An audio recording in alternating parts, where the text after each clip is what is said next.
Benito Mussolini came to power promising a new Italy.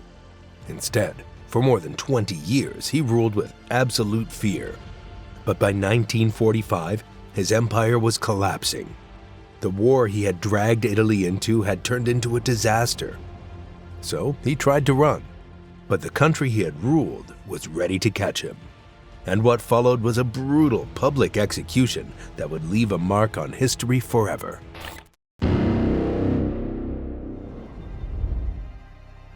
Mussolini's rise traces back to the end of World War I, when Italy was exhausted and angry. The country had fought on the winning side, but the cost had been immense. More than 650,000 Italian soldiers had died in battle, and countless others returned home wounded, both in body and in spirit. Families grieved, farms were abandoned, and towns lost a generation of men. The economy was in ruins, prices kept rising, and money had less and less value. Food and basic goods were scarce, factories struggled to reopen, and unemployment was rising. Farmers could barely feed their own families. Workers, frustrated and desperate, protested in the streets. Strikes became common, and clashes between protesters and police often turned violent. Meanwhile, the government seemed unable to respond. Between 1919 and 1922, Italy went through 5 different prime ministers. Each one lasted only a short time before collapsing under political pressure. Many Italians felt that even though Italy had technically won the war, it had lost dignity, security, and a sense of purpose. There was a deep sense of being ignored by the government and the world. People wanted someone who could promise order and pride after years of chaos. Into this unstable and angry country stepped Benito Mussolini. He was born in 1883 in Predappio, a small town in northern Italy. His father was a blacksmith with strong socialist views. His mother was a schoolteacher. From a young age, Mussolini was known to be aggressive, impatient, and obsessed with authority. He was expelled from multiple schools for violent behavior and constantly challenged teachers and peers. Despite these early troubles, he was intelligent and ambitious. He later became a journalist, which gave him experience in shaping public opinion and spreading ideas. By 1912, Mussolini had become a rising figure in the Italian Socialist Party. He was known for being fiery and persuasive, and many people listened to his speeches and read his articles. But when World War I broke out, Mussolini took a surprising turn. He supported Italy joining the war, breaking with the Socialist Party, which had opposed it. This decision made him enemies on the left, who saw him as a traitor. But it also earned him the support of angry veterans and nationalists. These were people who believed Italy had been denied respect and territory after World War I, and felt humiliated by the outcome. Mussolini's willingness to push Italy into war made him a hero in their eyes.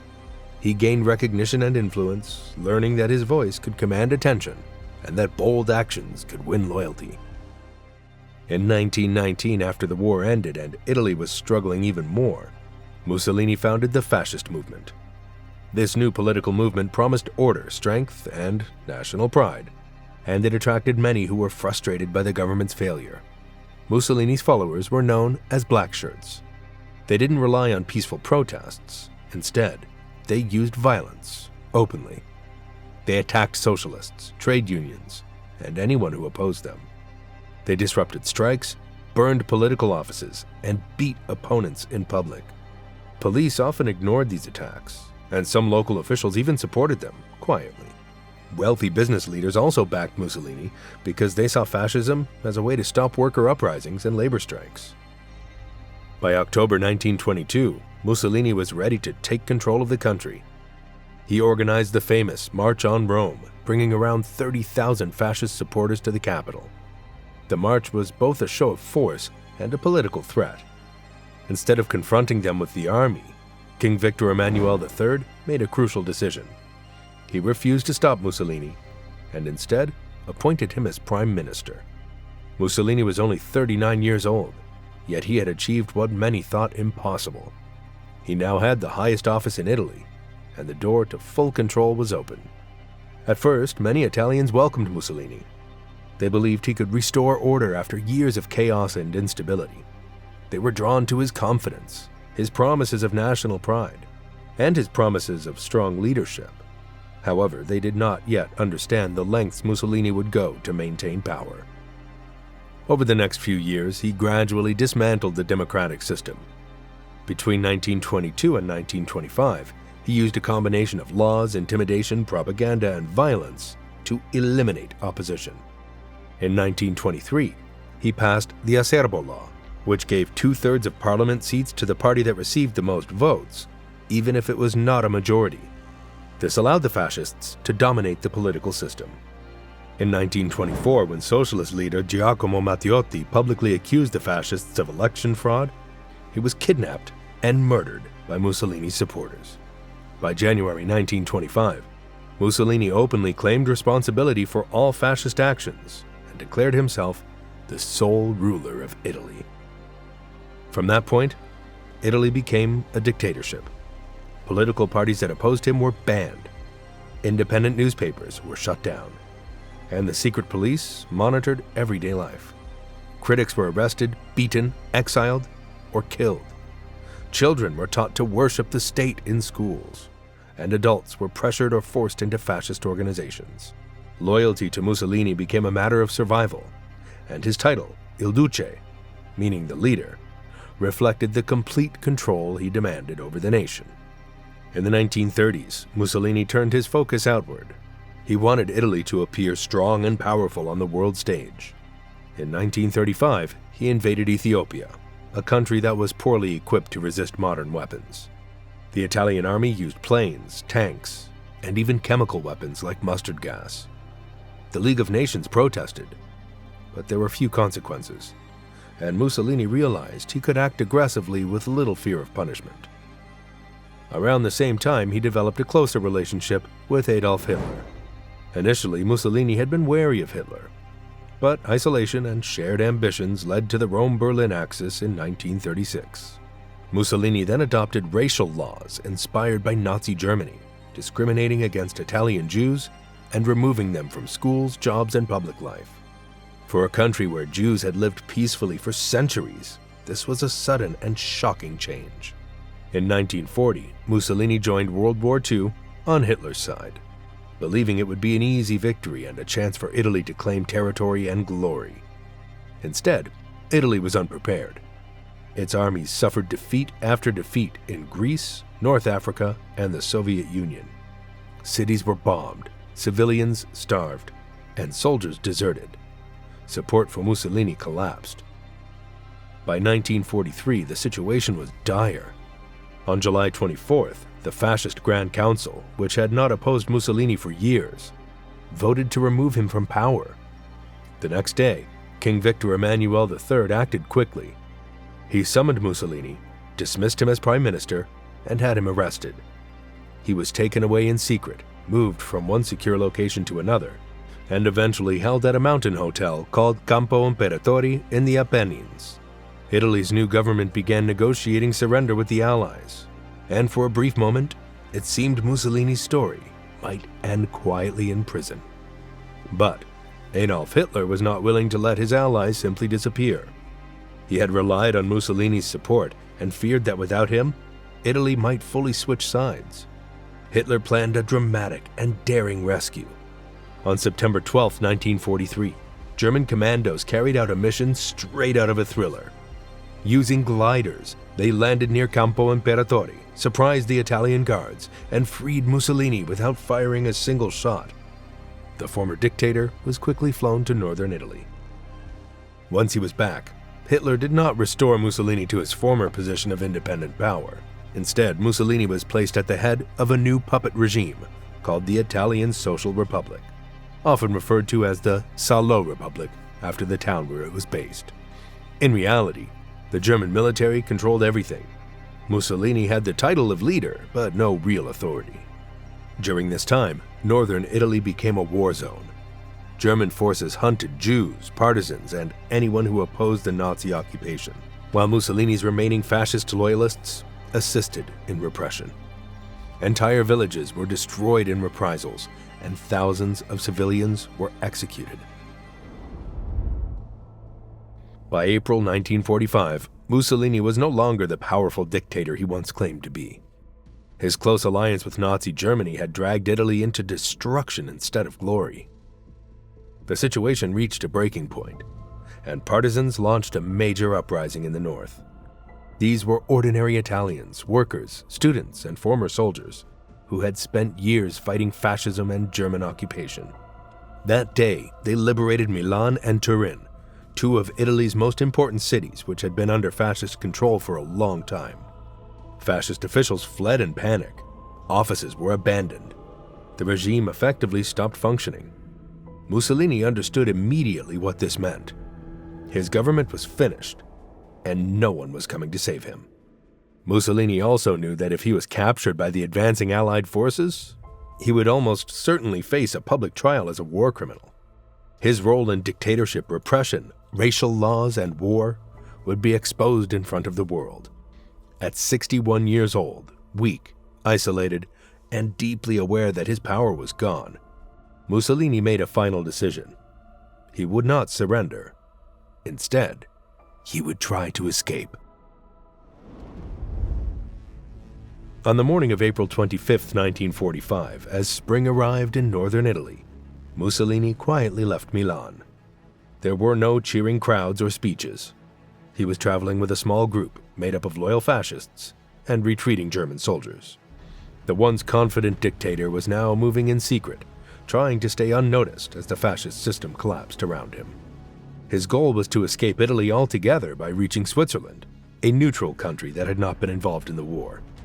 The route he aimed to take led through the Splugen Pass, a mountain crossing near the Swiss-Italian border, and it represented his last hope of avoiding capture. Mussolini knew that his face was known across the country, so he tried to hide who he was. He dressed in a German Luftwaffe coat and wore a military helmet, hoping to blend in with the German convoy he was traveling with. This was a sharp contrast to the man who once demanded to be seen and admired. Now he was trying to disappear, keeping his head down and avoiding attention as the group moved north toward Lake Como. The plan fell apart on April 27th near the small town of Dongo, located along the western shore of Lake Como. Local Italian partisans had set up roadblocks in the area, stopping vehicles and searching for fleeing fascist leaders and German soldiers. When they halted the convoy, they carefully checked everyone inside. Despite the uniform and helmet, Mussolini was recognized. His posture, his face, and his presence gave him away. The disguise was useless. Mussolini was arrested on the spot. Along with him was Clara Petacci, his longtime mistress, who had chosen to stay by his side even as everything collapsed. After capture, they were both held under guard overnight. Word spread quickly among the partisans that the former dictator was finally in their hands. This was a moment many of them had imagined for years, but now that it had arrived, there was uncertainty about what to do next. Some argued that Mussolini should be handed over to the Allies and put on trial.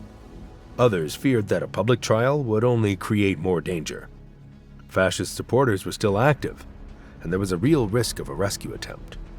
There was also concern that a trial could give Mussolini a platform to speak, defend himself, or turn the situation into more chaos during an already fragile moment in Italy.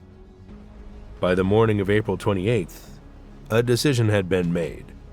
Mussolini and Petacci were taken from Dongo to Giulino di Mezzegra, a quiet and small village near Lake Como. The setting was simple and ordinary, far removed from the grand stages where Mussolini once appeared as Italy's ruler. They were brought to the entrance of a villa and told to stand in front of a stone wall. There was no crowd, no formal announcement, and no legal process.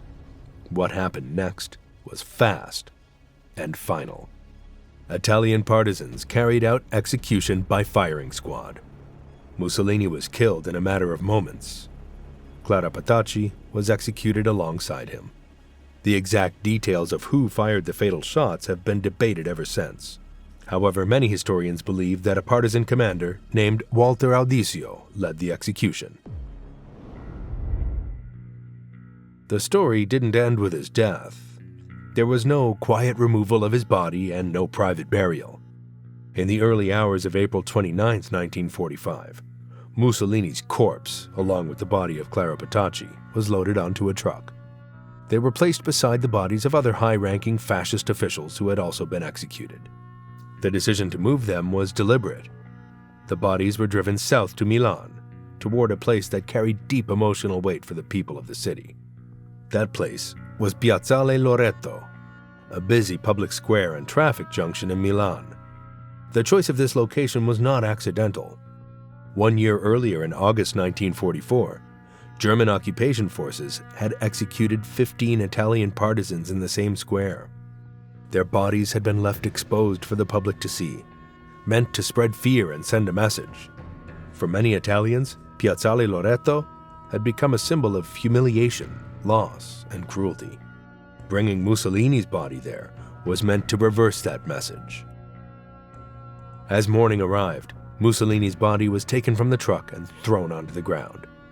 There was no care, no respect, and no attempt to cover him. At first, people stood and stared. Word spread quickly through Milan, and crowds began to form. Many of those who arrived had lived through years of bombings, hunger, arrests, and fear under fascist rule. What they saw on the ground was not just the body of a former leader, but the physical end of the man they blamed for their suffering. The silence didn't last long. Anger took over. People shouted insults, some spat on the body. Others kicked it. Stones were thrown, sticks were used. The crowd released years of frustration and pain in that square. To many in the crowd, this moment felt like justice, even if it was violent and raw. After years of being powerless, they were now the ones standing over him. As the angry crowd grew in number, something shocking happened. Mussolini's body was lifted and hung upside down, not by rope, not by formal ceremony, but from the metal beams of a partially built gas station in the square. His feet dangled above the ground. The scene was grotesque. The dictator's face bruised and disfigured from blows, his body beaten and spat upon. Clara Petacci's body was treated with the same contempt and hung nearby. The world had never seen such a public spectacle of a fallen leader. The locals had turned a central city square into a stage of humiliation. Photographs and film of Mussolini's upside-down corpse spread quickly across newspapers and radio broadcasts worldwide.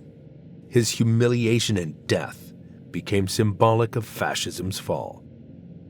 By noon that day, Allied forces arriving in Milan ordered the bodies removed for forensic study and proper handling.